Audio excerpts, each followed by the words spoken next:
Este es el tercer tema o el tercer capítulo de la serie Mayordomía Financiera. Hoy vamos a hablar acerca de los diezmos y los pactos financieros. ¿Son bíblicos? Es la gran pregunta.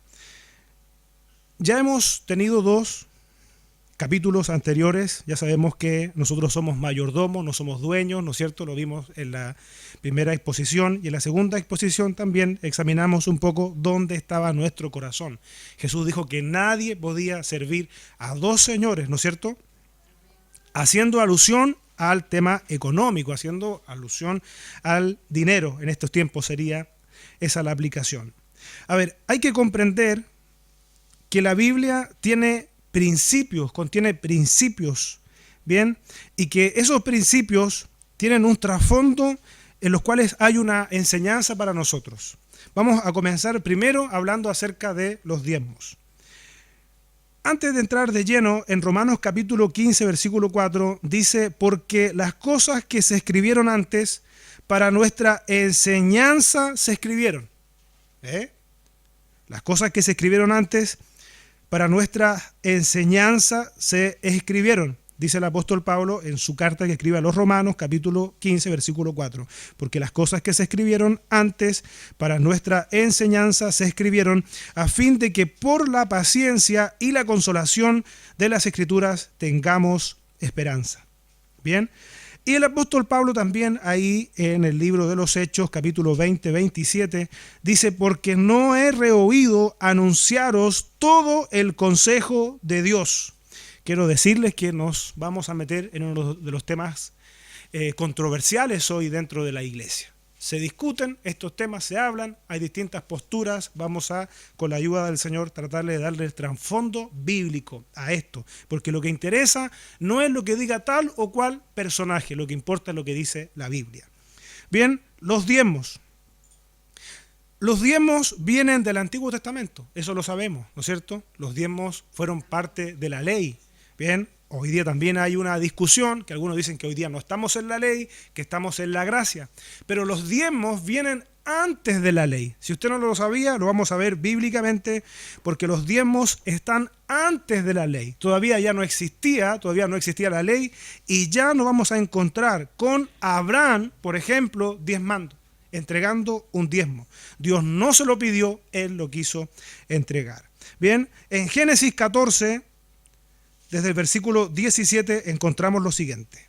Génesis 14, desde el versículo 17. Cuando volvía de la derrota de Kedorlaomer y de los reyes que con él estaban, salió el rey de Sodoma a recibirlo al valle de Sabe, que es el valle del rey.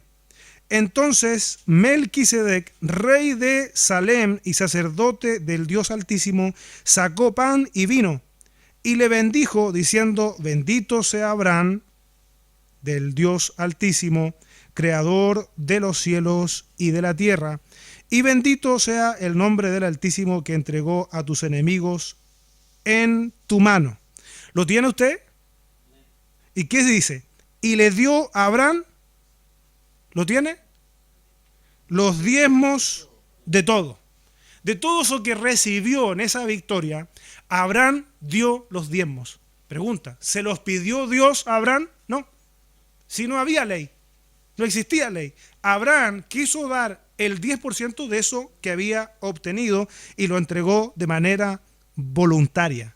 Bien, no hay mandamientos entonces, en esa parte antes de la ley, que señalen si hay que diezmar o no hay que diezmar, o qué porcentaje se debía dar hasta que apareció la ley. Abraham diezmó y Jacob también lo hizo. En Génesis 28, versículo 22, nos encontramos con el diezmo de Jacob. Estamos hablando antes de la ley. Usted sabe que la ley viene recién con Moisés en el Éxodo. Bien, en el libro de Éxodo. Dice Génesis 28, versículo 22, ¿lo tiene? Dice, y de todo lo que me dieres, ¿qué sigue diciendo? ¿Lo tiene? Génesis 28, versículo 22, y de todo lo que me dieres, el diezmo apartaré para ti. Pregunta, ¿se lo pidió Dios a Jacob? No, no se lo pidió. Quiso entregarlo. Bien, y después, esos son algunos ejemplos, ya hablamos de Abraham, hablamos de Jacob, entonces el diezmo viene antes de la ley. ¿Ve? Ahora vamos a meternos en la ley, porque en la ley, para el pueblo de Israel, el diezmo pasó a ser obligatorio. Bien, vamos a ver algunos aspectos de el diezmo. Bien, el diezmo era el impuesto del 10% usado para la mantención de los levitas. Los levitas, ellos, lo único que se dedicaban era a la actividad del templo, no tenían otra actividad. Ellos tampoco recibieron territorios de parte de Moisés y Josué cuando se les repartió a las 12 tribus. O sea, ellos estaban dedicados, apartados al servicio del templo. Números 18, a partir del versículo 25, encontramos aquella porción bíblica. Y dice, y habló Jehová a Moisés diciendo, así hablarás a los levitas y les dirás, cuando toméis de los hijos de Israel los diezmos que os he dado de ellos por vuestra heredad, vosotros presentaréis de ellos en ofrenda mecida a Jehová el diezmo de los diezmos. Versículo 27. Y se os contará vuestra ofrenda como grano de la era y como producto del lagar. Así ofreceréis también vosotros ofrenda a Jehová de todos vuestros diezmos que recibáis de los hijos de Israel, y daréis de ellos la ofrenda de Jehová al sacerdote Aarón. De todos vuestros dones ofreceréis toda ofrenda a Jehová, de todo lo mejor de ellos ofreceréis la porción que ha de ser consagrada. Y les dirás, cuando ofreciereis lo mejor de ellos, será contado a los levitas como producto de la era y como producto del lagar. Bien, ahora vamos a encontrarnos con que el diezmo era de animales y productos. Y si no lo daban, ¿sabe? Si no daban el diezmo, le robaban a Dios. Vamos a Levítico capítulo 27, versículo 30. Levítico 27, versículo 30. Y el diezmo de la tierra, así de la simiente de la tierra, como del fruto de los árboles de Jehová, es cosa dedicada a Jehová. Eso es Levítico 27, 30. Y Malaquías capítulo 3, versículo 8. Acá hay uno de los pasajes más utilizados para hablar del diezmo. Estamos todavía en el Antiguo Testamento, por si acaso. Bien, dice Malaquías capítulo 3, versículo 8. ¿Robará el hombre a Dios? Pues vosotros me habéis robado. Está hablando Dios ahí. Y dijisteis, ¿en qué te hemos robado? Fíjese, parece que ellos o se hacían que ignoraban o de verdad ignoraban que no estaban cumpliendo con lo que Dios le había demandado. ¿En qué te hemos robado? Y sigue diciendo este versículo, en vuestros diezmos y ofrendas. Ahora ellos estaban viviendo una consecuencia de eso, de haberse quedado con algo que Dios demandaba de ellos. El 10% representa, el diezmo representa el 10% de todo lo que se tenía. Ahora vamos a hablar algunos tipos de diezmos.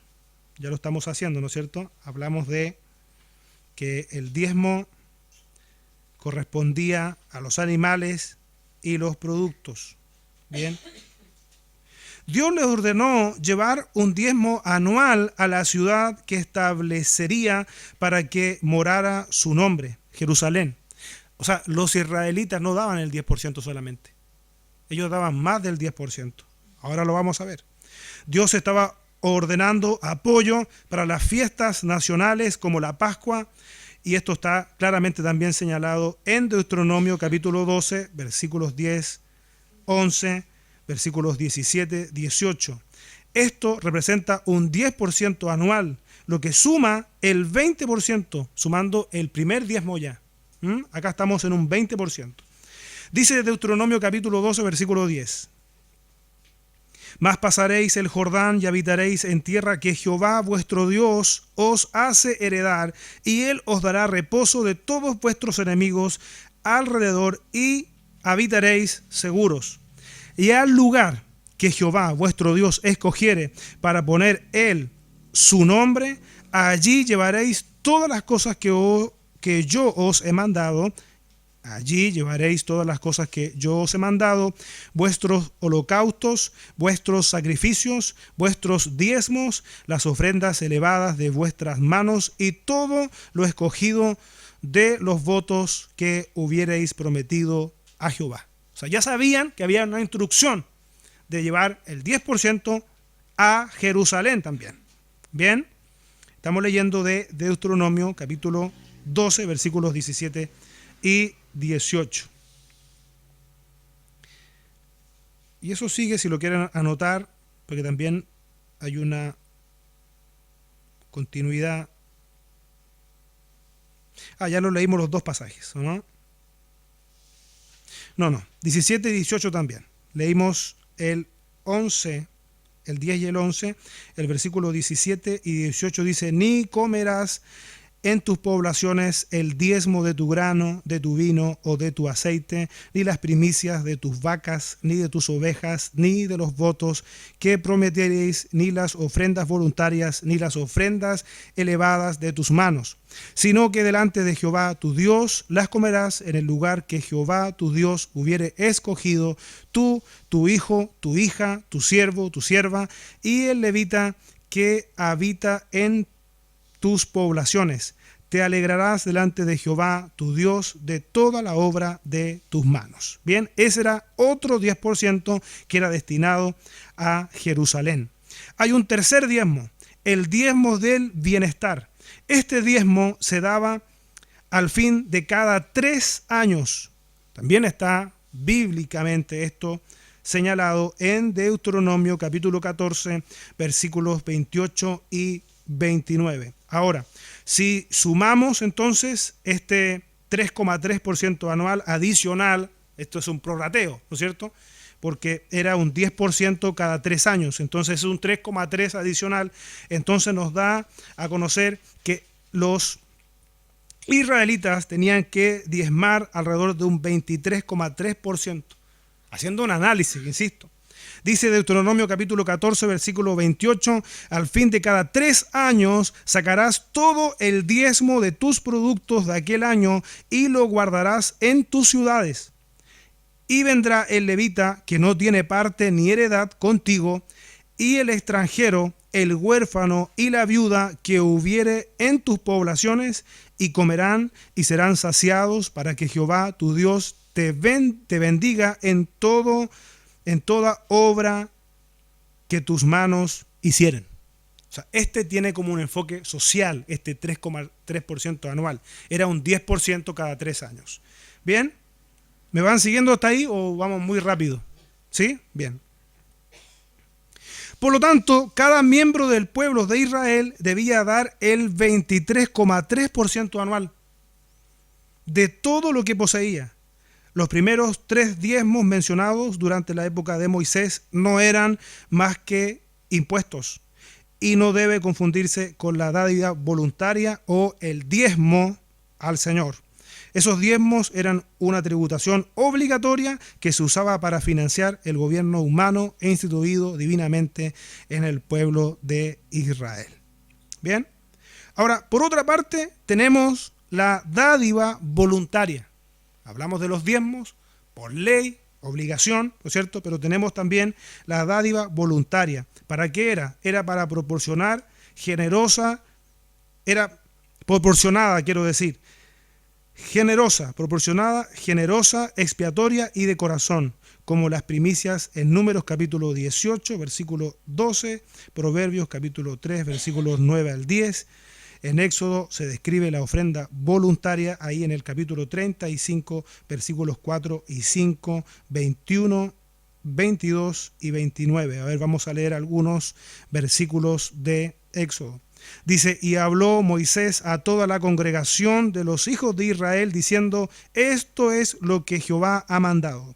Tomad de entre vosotros ofrenda para Jehová. todo generoso de corazón la traerá a Jehová oro, plata, bronce. Dice el versículo 21, y vino todo varón a quien su corazón estimuló y todo aquel a quien su espíritu le dio voluntad con ofrendas a Jehová para la obra del tabernáculo de reunión y para toda su obra y para todas las sagradas vestiduras. Vinieron así hombres como mujeres, todos los voluntarios de corazón, y trajeron cadenas y zarcillos, anillos y brazaletes y toda clase de joyas de oro, y todos presentaban ofrenda de oro a Jehová. Bien, esa era una ofrenda voluntaria, una dádiva voluntaria. Dice el versículo 5 de Éxodo 36, y hablaron a Moisés diciendo, el pueblo trae mucho más de lo que se necesita. Fíjese la generosidad del pueblo. El pueblo trae mucho más de lo que se necesita para la obra que Jehová ha mandado que se haga. Entonces Moisés mandó pregonar por el campamento diciendo, ningún hombre ni mujer haga más para la ofrenda del santuario. Así le impidió al pueblo ofrecer más, pues tenían material abundante para hacer toda obra y sobraba. Una dádiva voluntaria donde el pueblo fue y llevó esas ofrendas que estábamos mencionando al Señor. Ahora hay un texto que me gustaría aprovechar de citar, que es el famoso pasaje de Malaquías, el que más se toma para hablar de los diezmos. Tenemos que contextualizar lo que está viviendo el pueblo de Israel acá. Para eso vamos a ir al primer capítulo de Malaquías y vamos a ver más o menos lo que estaba ocurriendo. El hijo honra al padre y el siervo a su señor. Sí, pues, soy yo padre. ¿Dónde está mi honra? Se da cuenta que ya habían problemas que Dios le estaba reclamando al pueblo. Dice, el hijo honra al padre, el siervo a su señor, pues soy yo padre. ¿Dónde está mi honra? Y si soy señor, ¿dónde está mi temor? Dice Jehová de los ejércitos, a vosotros, oh sacerdotes, que menospreciáis mi nombre y decís, ¿en qué hemos menospreciado tu nombre? O sea, ya tenemos al pueblo desviado. O sea, no solamente en el tema económico, no solamente en lo que se refiere a los diezmos y las ofrendas, también aquí habían otro tipo de problemas. Versículo 9 de Malaquías 2. Malaquías capítulo 2, versículo 9. Por tanto, yo también os he hecho viles y bajos ante todo el pueblo, así como vosotros no habéis guardado mis caminos y en la ley hacéis acepción de personas. ¿Sabe lo que pasaba? El pueblo no tenía un respeto a Dios como es debido. El pueblo actuaba con negligencia y como resultado enfrentaba serios problemas. Vamos a ver qué problemas tenían. Ahora nos vamos al capítulo 3, el versículo 10. Si usted puede profundizar más en el libro de Malaquías, hay más antecedentes, pero por temas de tiempo acá no lo vamos a hacer. Traed todos los diezmos al alfolí y hay alimento en mi casa, y probadme ahora en esto, dice Jehová de los ejércitos, si no os abriré las ventanas de los cielos y os derramaré sobre vosotros bendición hasta que sobreabunde. Este es un versículo reconocido, muy conocido. Y fíjese, porque estaban teniendo problemas de sequía, estaban teniendo problemas que no estaban teniendo los resultados que ellos esperaban en lo que sembraban, en sus actividades. Y por eso el versículo 11 dice, reprenderé también por vosotros al devorador y no os destruirá el fruto de la tierra. ¿Ve? Ellos tenían problemas con sus plantaciones. Entonces el Señor le dice lo que tienen que hacer, les da la solución: traed los diezmos al alfolí, hay alimento en mi casa, y probadme ahora en esto, dice Jehová de los ejércitos, si no os abriré las ventanas de los cielos y derramaré sobre vosotros bendición hasta que sobreabunde. Y hay una promesa que agrega el Señor acá, dice: reprenderé también por vosotros al devorador, y no se os destruirá el fruto de la tierra, si vuestra vid en el camino, ni vuestra vid, eso es, ni vuestra vid en el camino, o en el campo, quiero decir, será estéril, dice Jehová de los ejércitos. Ahora la pregunta: ¿qué fue lo que produjo este desastre natural? Digámoslo así, entre comillas. Una sequía es una cuestión seria. Si no, eche un vistazo a lo que está pasando en varios países ya que están enfrentando, producto del cambio climático, la sequía. Si no hay agua, parece que las expectativas de vida comienzan a disminuir. Agua significa vida porque hace que produzca la tierra. Ahora, los desastres naturales fueron la causa y no la razón de la desobediencia. O sea, una cosa llevó a otra. ¿Se da cuenta? Dios hizo todas las cosas en un equilibrio. La creación también responde al Señor, y acuérdese que el Señor dejó todo claramente establecido. El Señor les prometió que tan pronto ellos comiencen a obedecer en la fidelidad de los diezmos y las ofrendas, llegaría la bendición. Lo encontramos en estos versículos que nosotros vimos. Dice el Señor que reprenderá al devorador. Bien, ahora aquí estamos a las puertas de llegar al Nuevo Testamento, ¿no es cierto? Hasta el momento vimos Antiguo Testamento, ahora vamos a ver qué es lo que dice el Nuevo Testamento respecto a este tema. Ahora, la pregunta que debemos hacernos es: ¿esto quedó todo obsoleto? ¿Esto ya no sirve más? Una pregunta que tenemos que hacernos cuando tenemos gente que es, si usted se va en internet va a encontrar gente en defensa que dice que sí hay que diezmar y otros que dicen que no hay que diezmar. Ahora, si lo que pasó en el Antiguo Testamento es enseñanza para nosotros, en el versículo que leíamos al comienzo de Romanos, entonces algo Dios quiere enseñarnos con esto. Jesús, usted sabe, una parte importante de sus parábolas tenían el tema de las finanzas o el tema del dinero. Jesús habló varias veces del dinero. Ahora, Jesús y los diezmos. Vamos a entrar inmediatamente con un versículo polémico. Porque algunos dicen: no, Jesús no dijo que había que diezmar. ¿Jesús diezmó o no diezmó?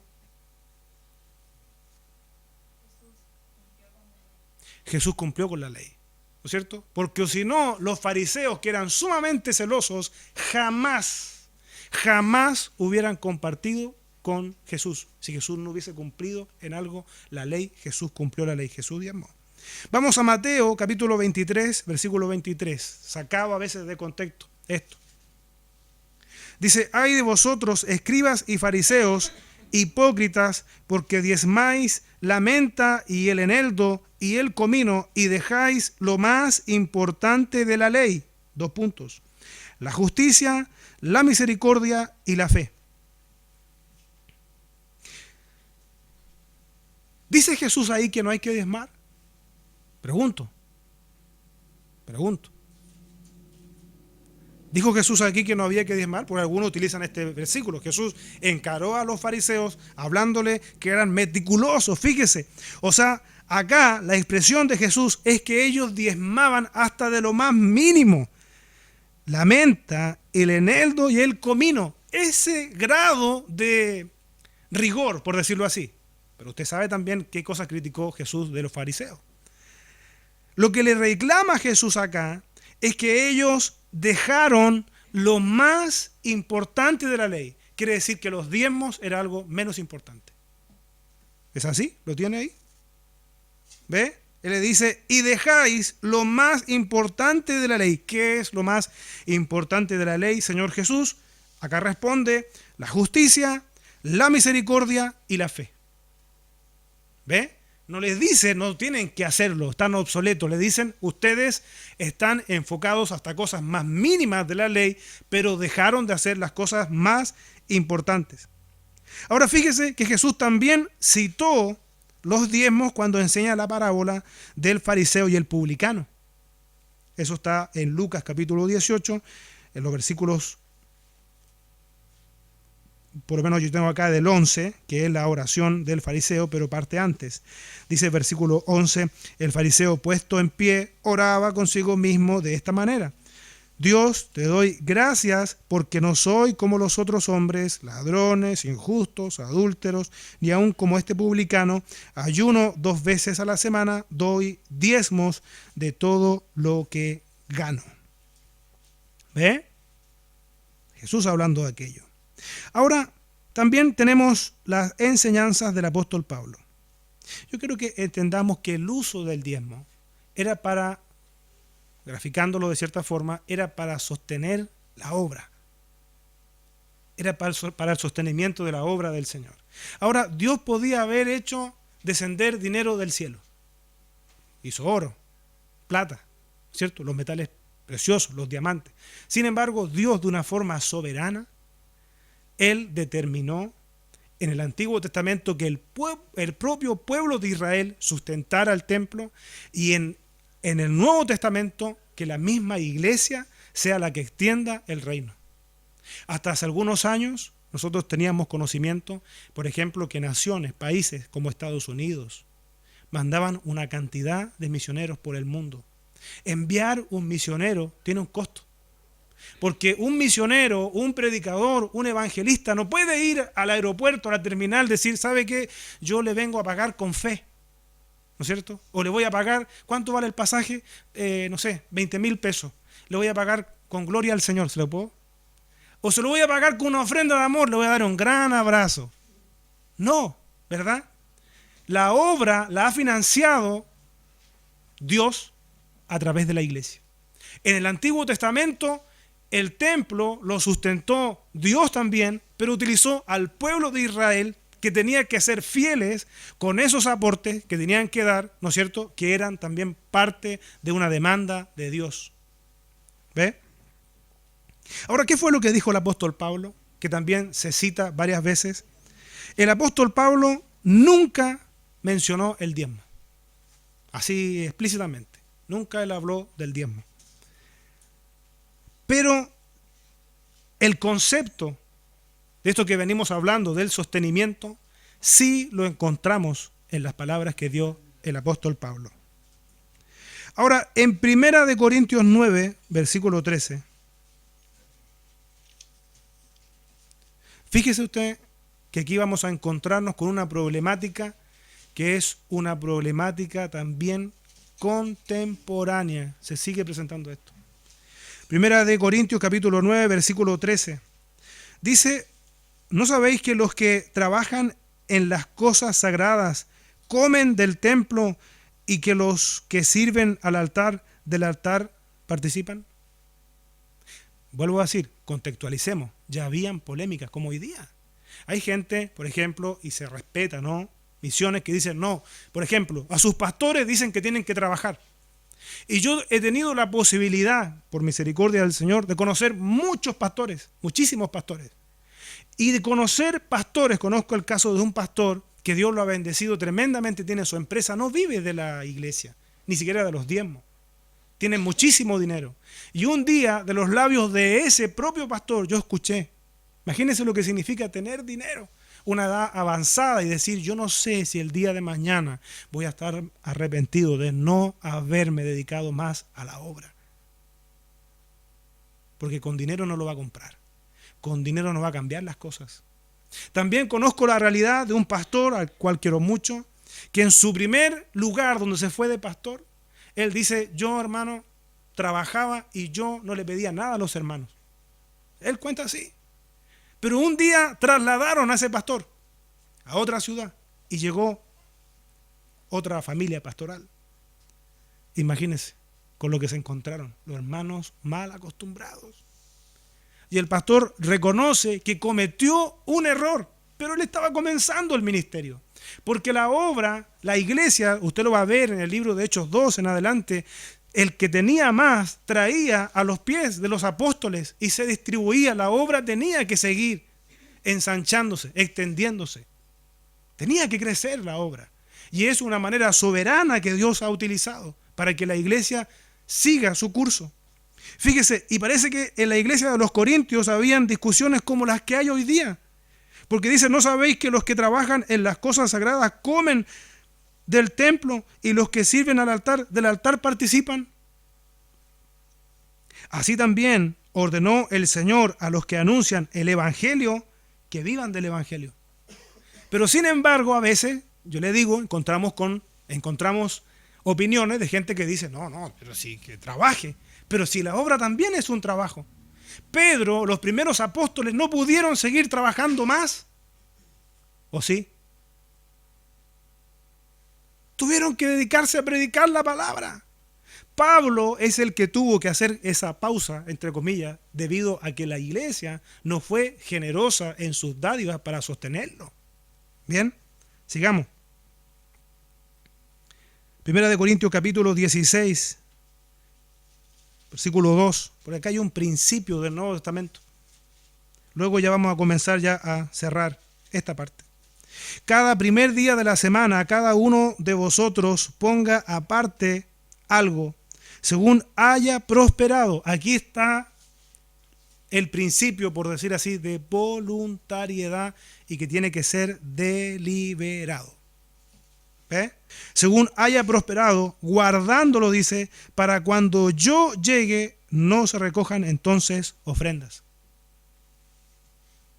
La gran pregunta entonces, ¿para quién era esta ofrenda? ¿Ve?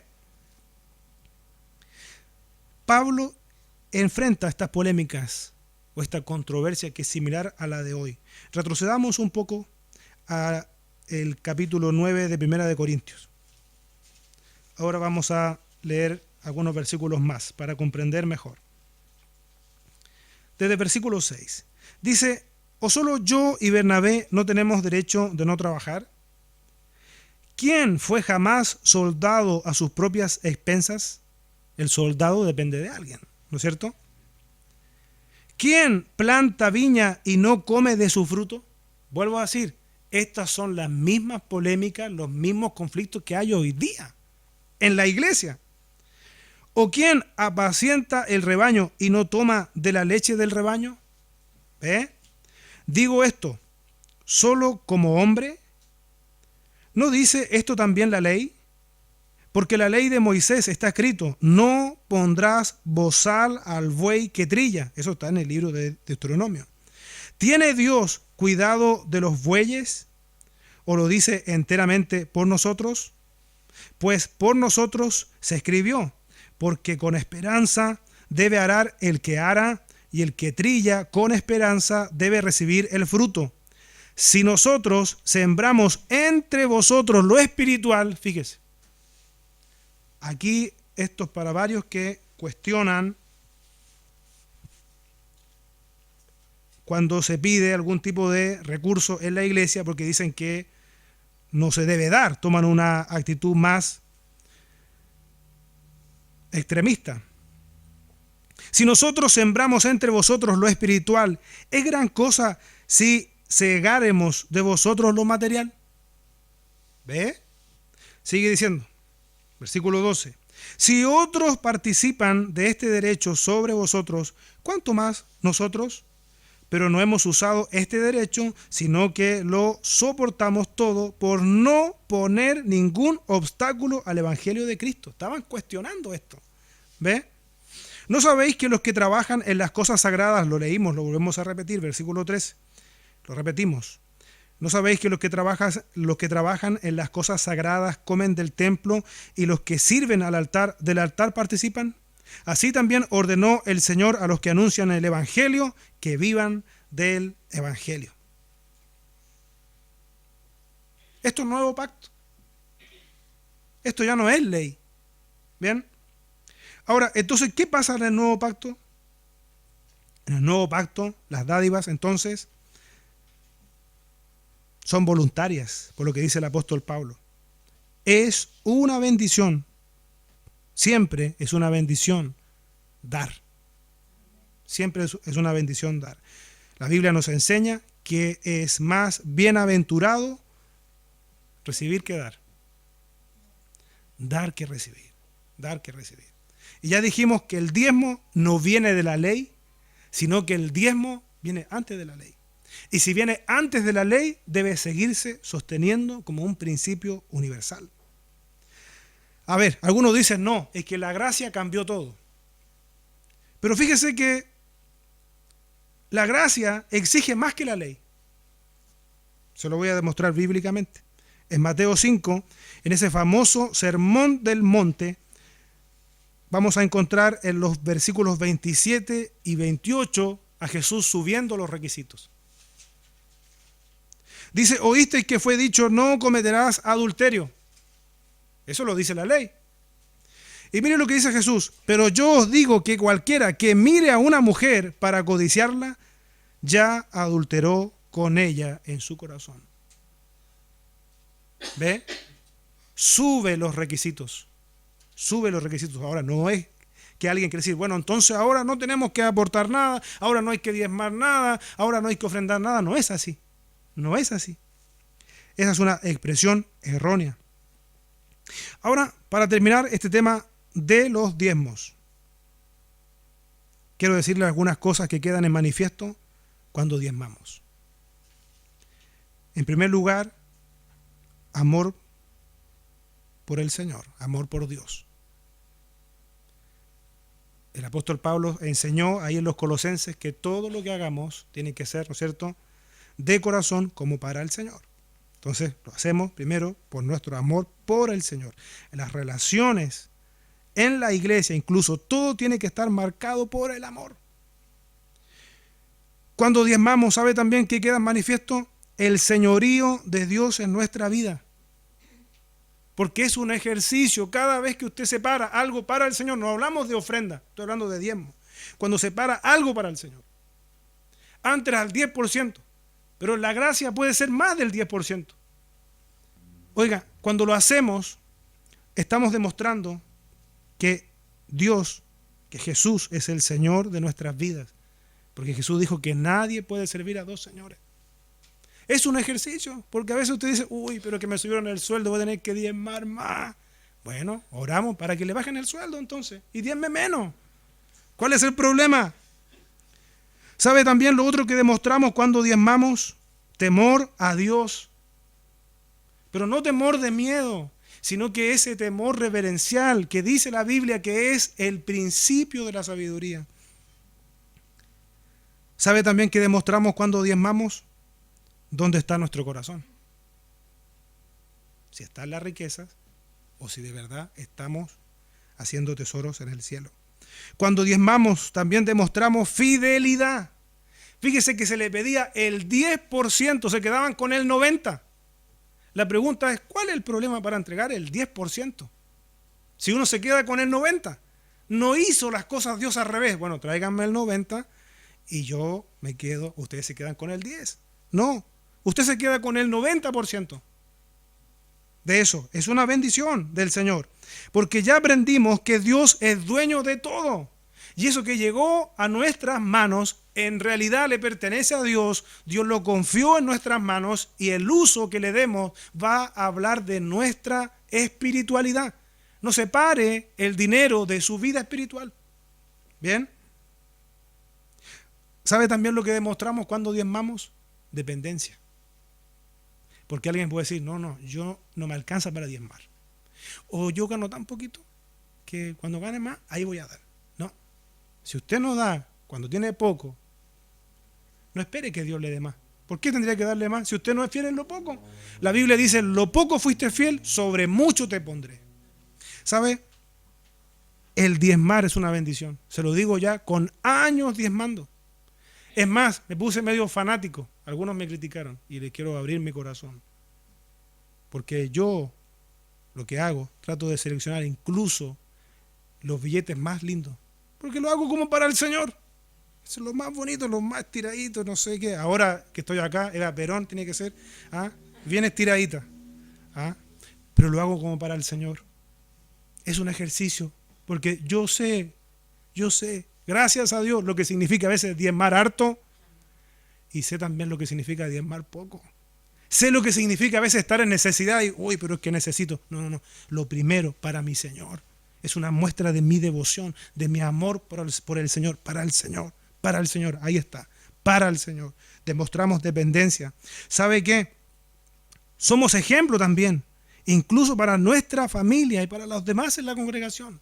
Si los niños, imagínense, son criados, educados con esa reverencia, con ese temor al Señor, con ese respeto. Si no, a ver, mijo, mija, usted, aunque le dé una mesada, usted de eso, aparte del 10%, le está enseñando el temor al Señor. Le está enseñando desde pequeño. Y más todavía si ven su ejemplo. ¿Qué mejor? Porque usted puede decir, no, sí, hay que darlo. Y si usted no lo hace, ¿ve? Le está enseñando fidelidad, le está enseñando amor, le está enseñando a honrar a Dios con los bienes. Si cuál es uno de los grandes problemas en esta sociedad en la que estamos es el capitalismo. Todos quieren más, y a veces nosotros andamos en esa misma oleada, pero nosotros no dependemos, hermanos, de la bolsa de China, ni de la bolsa del Wall Street. Nosotros dependemos de Dios. Y Dios gracias, a Dios gracias, que Dios en el cielo no ha llegado a la crisis, le informo. El Señor ha prometido que siempre va a suplir nuestras necesidades, pero qué lindo es cuando Él lo hace y cuando no buscamos nosotros hacerlo a nuestra manera. Alguien dijo una vez, me acuerdo, no, es que a mí no me alcanza para diezmar, dijo. No, eso es un error, hermano. Demuestra también uno a través del diezmo que lo primero en la vida es el Señor. El 10% para el Señor, o más. En la gracia ya no es necesario el 10%, puede ser más. Queda a criterio de cada uno. Gloria a Dios. Bien, ¿está bendecido hasta aquí? Amén. Vamos a la parte final. Dijimos que íbamos a hablar de los pactos financieros. Y espero que después de esto no perder a algunos amigos. Pero como predicador tengo una responsabilidad delante de Dios primero.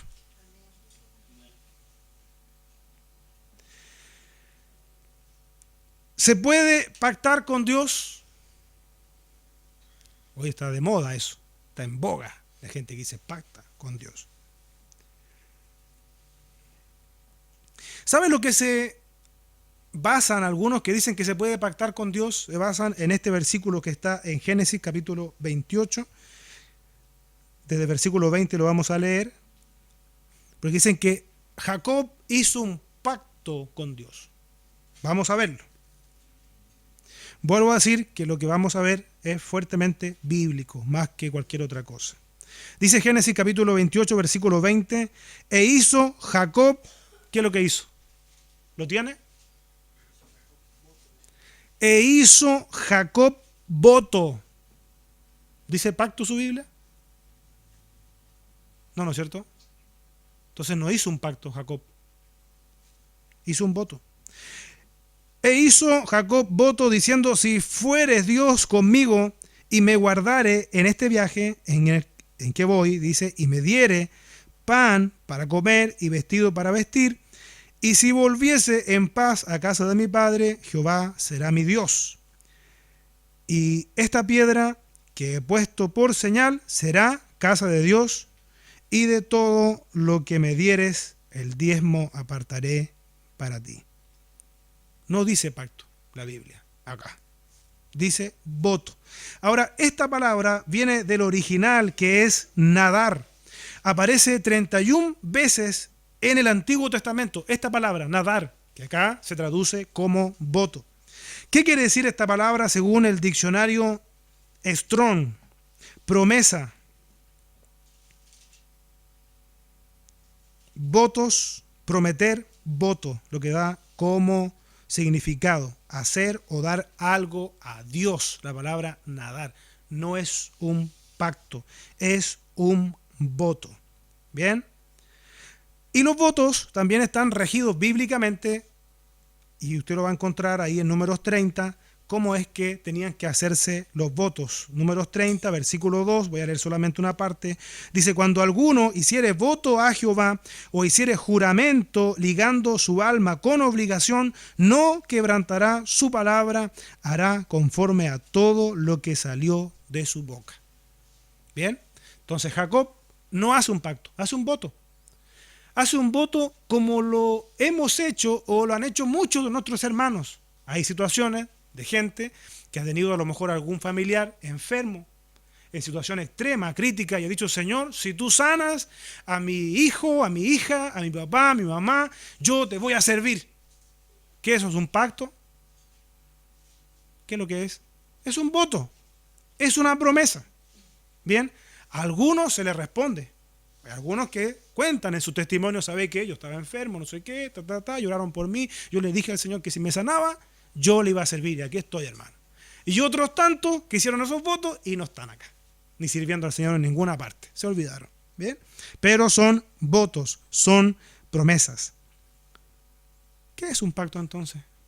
Ya que usan tanto esta palabra hoy día, algunos con la finalidad de sacar dinero. ¿O qué es un pacto para la gente que a lo mejor nos está escuchando y no saben a qué lo estamos refiriendo? Un pacto financiero. De gente que en alguna situación se le dice, ¿sabe qué? Pero usted pacte con el Señor. Es como decir, Señor, si tú me das tal cosa, como Jacob, ¿no es cierto? Él dice, si me bendijeres, algo así, ¿no es cierto? Ahí usted lo puede revisar. Yo te voy a dar el 10%. Dios no se lo pidió. Fue una iniciativa de Jacob. Dios no le pidió a él el 10%. Él le propuso eso a Dios y Dios podía y no podía cumplirle. ¿Bien? Ahora, ¿qué es lo que dicen? Entonces pacta con el Señor. Y hoy eso se ha transformado en una fuente de entrada importante, especialmente para las iglesias que se rigen o que predican el famoso evangelio de la prosperidad. Que le dicen, pacta con el Señor. Está enfermo, está enferma, o tiene un familiar enfermo, o está soltero, soltera, ore. Y si no le funciona la oración, ¿sabe lo que le dicen? Pacte. Pero se puede pactar con el Señor, en realidad. Eso es el pacto financiero que estamos hablando acá. Ahora, ¿qué es lo que dice el Seminario Abierto Reina Valera respecto a los pactos? Y esto es importante conocerlo.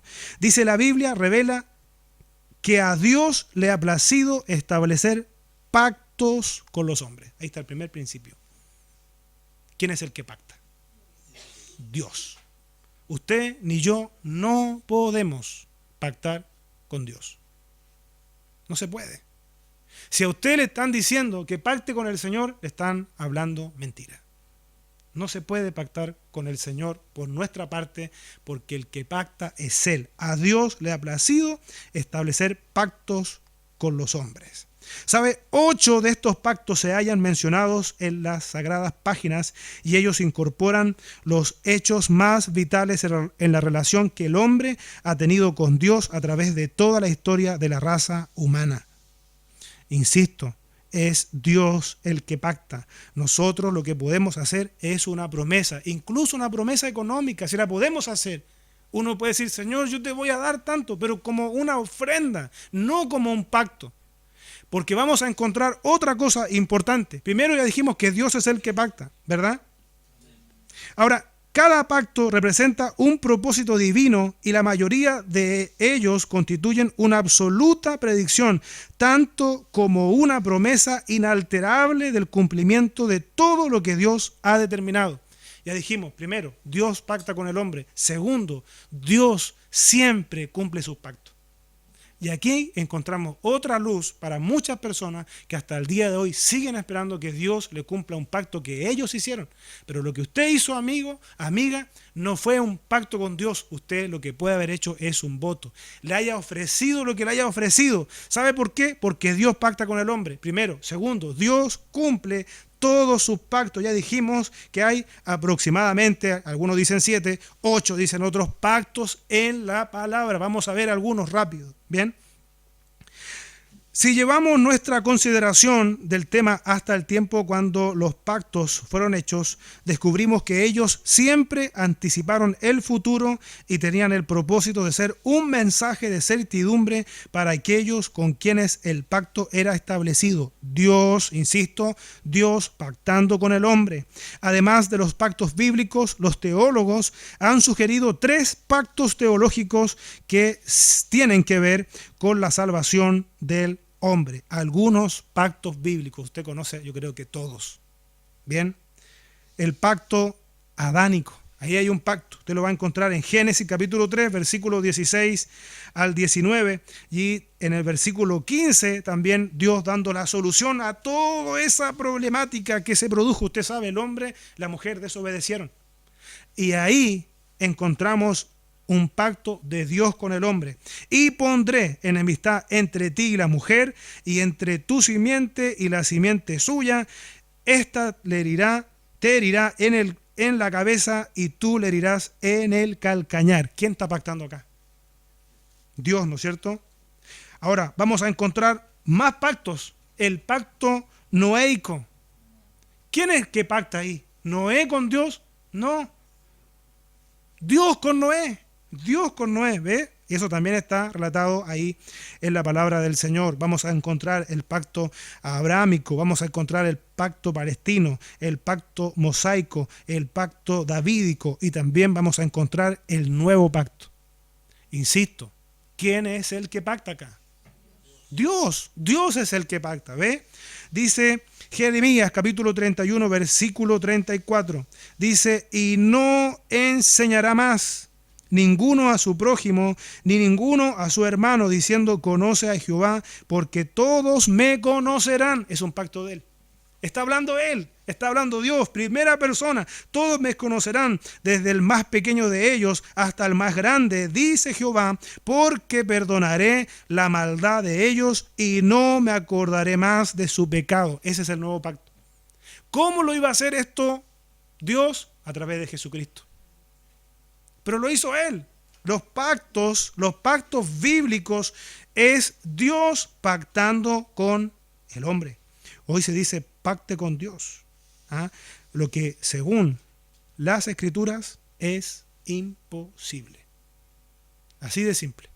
Le podrá gustar a algunos o no, pero no se puede pactar con Dios. Usted puede hacer una promesa, usted puede hacer un voto, eso sí lo puede hacer.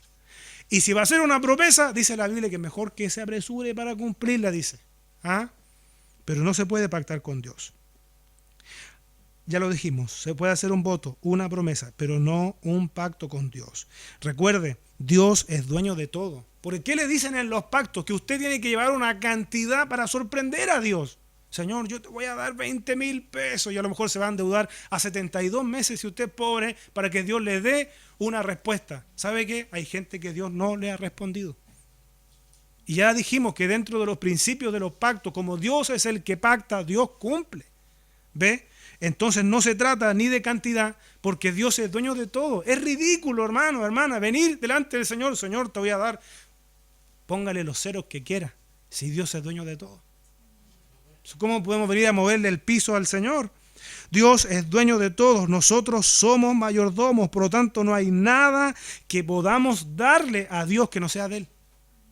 Porque si usted puede decirle, Señor, te doy mi vida, pero si también es de Él. ¿Y qué más valioso que la vida? Imagínense. Que los médicos, ¿cuántos médicos hay de cabeza hoy día tratando de salvarle la vida en este minuto a gente en el mundo que está con enfermedades terminales y no pueden? ¿Ve? Porque Dios es el dueño de la vida. ¿Ve? Y sabe, Dios siempre cumple sus pactos. Dios siempre, siempre cumple sus pactos. ¿Sabe lo que dice la palabra del Señor? Que Dios no es hombre para que mienta, ni hijo de hombre para que se arrepienta, dice. Y no hará. Él dijo y no hará, dice. Habló y no lo ejecutará, dice Números 23 desde el versículo 19 o el versículo 19. Dios siempre cumple. ¿Y sabe lo que a veces le dicen a la gente? Cuando no le funcionan los pactos, le dicen que es falta de fe. No es falta de fe, es que no se puede pactar con Dios. Esa es la realidad. Porque ¿sabe qué? Si todos esos pactos, esa gente que dice hoy día que pacta con el Señor, fueran reales, Dios cumpliría todos los pactos. Hay gente que le funciona. Porque hay gente que dice, bueno, ¿y cómo a mí me funcionó? Pero hay muchísima gente, algunos que están escuchando y viendo, que no les funcionó. Y no es falta de fe, es que no se puede pactar con Dios. Recuerde, somos simples mayordomos. Dios es dueño de todo. Con nuestro dinero, con nuestras finanzas, también honramos al Señor. Póngase de pie, por favor.